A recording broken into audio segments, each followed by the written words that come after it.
నమస్తే. దేశవ్యాప్తంగా MP elections హడావిడి అయితే మాత్రం మొదలైంది. ఇంకా తెలంగాణ రాష్ట్రంలో కూడా ఎంపీ ఎలక్షన్స్ సంబంధించినటువంటి ఇప్పటికే అభ్యర్థుల ప్రకటన సైతం బీజేపీ పార్టీ, బీఆర్ఎస్ పార్టీ చేసినటువంటి పరిస్థితి. బీసీలకు ఖచ్చితంగా సముచితమైనటువంటి స్థానం కల్పించాలని, మేమెంతో మాకంత వాటా కల్పించాల్సినటువంటి అవసరం ఉందని దాదాపు 3.5 దశాబ్దాలుగా పోరాటం చేస్తున్నటువంటి ఆర్ కృష్ణయ్య మరొక పోరాటానికి శ్రీకారం చుట్టిందని చెప్పుకోవచ్చు. 17 ఎంపీ స్థానాలలో కనీసం 9కి పైన అన్ని పార్టీలు సీట్లను కేటాయించాల్సినటువంటి అవసరం అయితే ఉందని చెప్తున్నారు. మనతో పాటుగా బీసీ సంక్షేమ సంఘం రాష్ట్ర జాతీయ అధ్యక్షులు ఎంపీ ఆర్ కృష్ణయ్య ఉన్నారు. సార్ నమస్తే.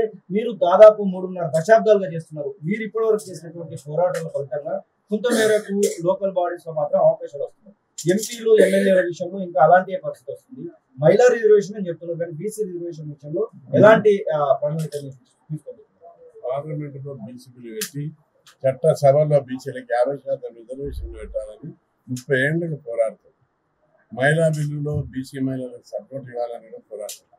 కేంద్రంలో ఉన్న అగ్రకుల ప్రభుత్వాలు సిగ్గు ఎగ్గు లేకుండా అగ్రకులాలు ఏనాడు మాకు రిజర్వేషన్లు విద్యా ఉద్యోగాలు కావాలని అడగలేదు.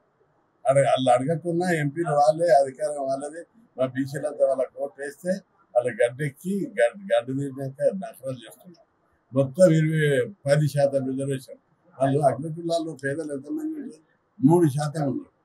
3% మంది పేదలకు 10% రిజర్వేషన్లు పెట్టారు. 56% జనాభా ఉన్నటువంటి బీసీలకు 20% రిజర్వేషన్. సిగ్గుందా వీళ్ళకు? ఈ దేశంలో జరిగే న్యాయం ఇదేనా? పేద కులాలను అంచిపెట్టడమే ఇది న్యాయమా? అంటే దోపిడి దొంగల్లాక మా యొక్క అమాయకత్వాన్ని, అజ్ఞానాన్ని, పేదరికాన్ని అడ్డం పెట్టుకొని ఈ దేశంలో నిరాటంకంగా 76 ఏళ్ల నుంచి తొక్కి పెడుతూ, అణచివేస్తూ మా మీద సవాలు చేస్తున్నారు. అందుకే ఈరోజు బీసీ లోపల చైతన్యం వచ్చింది. వచ్చే పార్లమెంట్ ఎన్నికల్లో Congress party, BRS party, BJP party అన్ని పార్టీలు 9 సీట్లు బీసీలకు కేటాయించాలి, లేకపోతే మీ బట్టలు కూడా తీస్తామని చెప్పి హెచ్చరిస్తారు. బీజేపీ పార్టీ ఇప్పటికే ప్రకటించింది 9లలో 4 బీసీలకు ఇచ్చినట్టుగా మాత్రం కనబడతా ఉంది. మిగిలినటువంటి ఇంకా 8 సీట్లు పెండింగ్ లో ఉన్నటువంటి దానిలో హైదరాబాద్ కు సంబంధించింది కూడా బీసీ కింద వాళ్ళు లెక్క అయితే వేస్తున్నటువంటి సందర్భం అయితే కనబడతాం. ఎట్లా అసలు 8 సీట్లను ఇంకా 5 సీట్లు మీరు కోరుకున్నట్టు కావాలంటే 5 సీట్లు రావాల్సినటువంటి అవసరం నమ్మకం ఉందా? మీరు చెప్పినట్టుగా జరుగుతుందా? ఇవ్వకపోతే వాళ్ళు భర్తం ఆ పక్కన ఉన్నటువంటి రాష్ట్రం జగన్మోహన్ రెడ్డి ముఖ్యమంత్రి గారు ఇప్పటికే 11-12 సీట్లు బీసీలకు ఇచ్చాడండి. ఎమ్మెల్యే సీట్లు కూడా అగ్రకులాలకు కేటాయించిన సీట్లు ఎమ్మెల్యేలు ఉంటే వాళ్ళని తొలగించి బీసీలకు ఇస్తుండ్రు. చిన్న వయసు వాడు, యువకుడు, ఆయన చేసే ధైర్యం, ఈ బుద్ధి తెచ్చుకోవాలి అన్ని పార్టీలు కూడా. బీహార్, తమిళనాడు, కర్ణాటక పోయి నేను ఆ సీట్లు ఇస్తున్నటువంటి బీసీ గురించి మాట్లాడితే వాళ్ళు ఆశ్చర్యపోతున్నారు. జగన్మోహన్ రెడ్డి 18 ఎమ్మెల్సీల లోపల 11 బీసీలకు ఎట్లు ఇచ్చిండు? ఉమ్మడి రాష్ట్రంలో లేని విధంగా 11 మంది మంత్రులకు ఎట్లు ఇచ్చిండు? ఆయన ధైర్యం మాకు రాదు అని సిగ్గు తెచ్చుకోండి జగన్మోహన్ రెడ్డిని చూసి. ఆయన బీసీలకు ఇంత ప్రాధాన్యత ఇస్తుంటే మీరెందుకు ఇవ్వరని బీసీ చీఫ్ మినిస్టర్ తెచ్చి వచ్చిన. మీరు బీసీ బిల్లుకు మీ పార్టీలు మద్దతు ఇవ్వకపోతే రాళ్ళు కట్టెలు తెచ్చి మీ రాష్ట్రాలలో ధర్నాలు చేపిస్తుందని చెప్పి వార్నింగ్ ఇచ్చారు. ఈ దేశంలో సామాజిక న్యాయం, పేద కులాల వాటా రావాలంటే బీసీలు తిరుగుబాటు చేయాలి. ఇండ్ల నుండి దోశలు తిప్పుకుంటా, పూరీలు తిప్పుకుంటా, ఆమ్లెట్లు తిప్పుకుంటుంటే రాదు.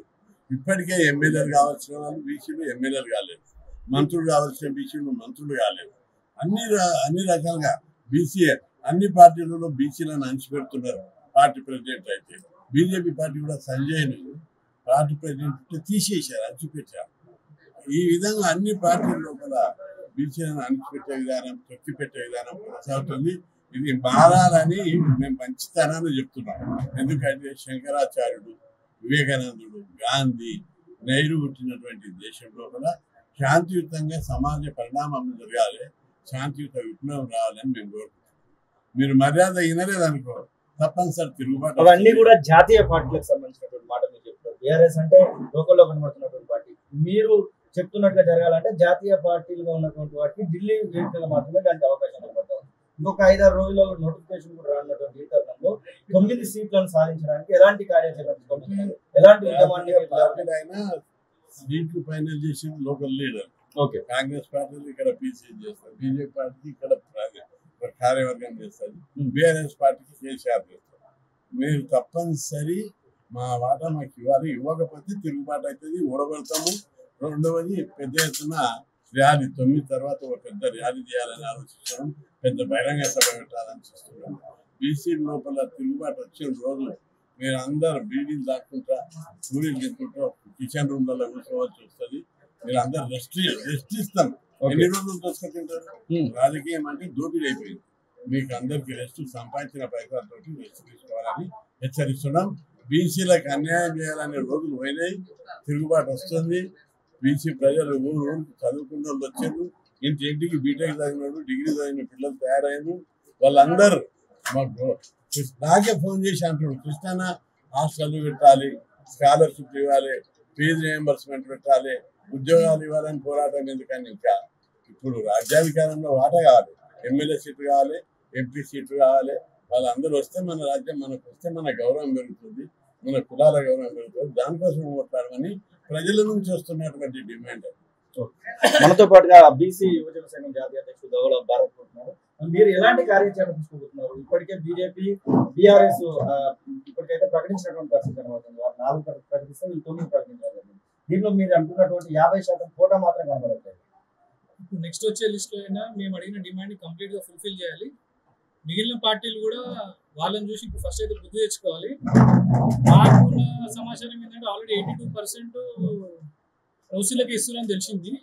టీఆర్ఎస్ కానీ కాంగ్రెస్ కానీ వాళ్ళు కూడా అటువంటి లిస్ట్ ఏమైనా ఉంటే మార్చుకొని బీసీలకు ఇచ్చే ఆలోచన చేసి వాళ్ళు ముందుకెళ్తే వాళ్ళ పార్టీలకు కానీ ముందుకి మనుగడ ఉంటుంది. లేదంటే 9 తారీఖు తర్వాత ఆర్ కృష్ణ గారి నేతృత్వంలో అతిపెద్ద నిరసన ర్యాలీ చేసి మేమేందో సత్తా చూపిస్తాం.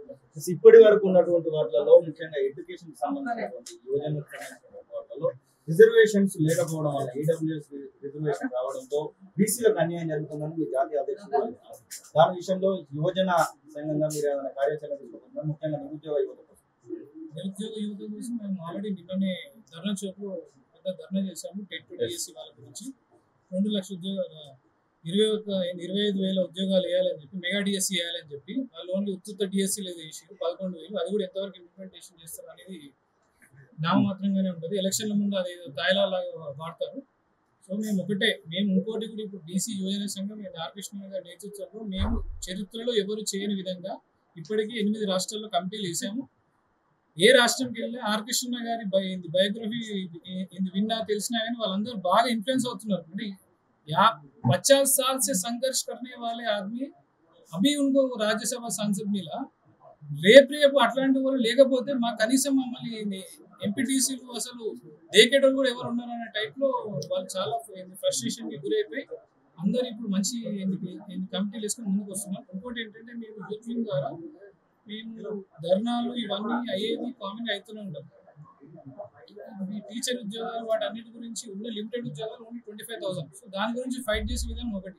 వీళ్ళ 2 లక్షల బీసీలకు మేము ఎటువంటి కార్యాచరణ తీసుకుంటామంటే అందరికీ సాఫ్ట్వేర్ ట్రైనింగ్ స్కిల్స్ ఇప్పించి వాళ్ళను సాఫ్ట్వేర్ ఉద్యోగాలు వచ్చేటట్టు ఇక్కడే కాదు ఇండియా మొత్తం వాళ్ళకి ప్లేస్మెంట్స్ వచ్చేలా ప్లాన్ చేసి ఒక్కొక్కరికి నెలకు 1,00,000 నుంచి 1,20,000 ఫైనాన్షియల్ అసిస్టెన్స్ వచ్చేలా క్రియేట్ చేసినప్పుడే బీసీలు ఇంకొంచెం బాగుపడి అందరికీ రాజకీయం గురించి ఆలోచన వచ్చి పొజిషన్ అయి ముందుకు వచ్చే ప్రయత్నం ఉంటుంది. So we are trying to make them educate, and also financially strong. In this way, BCs can become strong and they can rule the nation by themselves. ఇది ఇక్కడ ఉన్నటువంటి బీసీ సంఘం నేతలు అయితే చెప్తున్నట్టు ఖచ్చితంగా బీసీలకు 17 సీట్లలో తెలంగాణ రాష్ట్రంలో ఉన్నటువంటి ఎంపీ 17 సీట్లలో కనీసం 9 సీట్లను కేటాయించాలి. అన్ని పార్టీలు కేటాయించాల్సినటువంటి అవసరం ఉంది. లేదంటే మార్చి 9 తర్వాత ఒక పెద్ద కార్యాచరణ తీసుకోబోతున్నటువంటి మాట అయితే చెప్తున్నారు.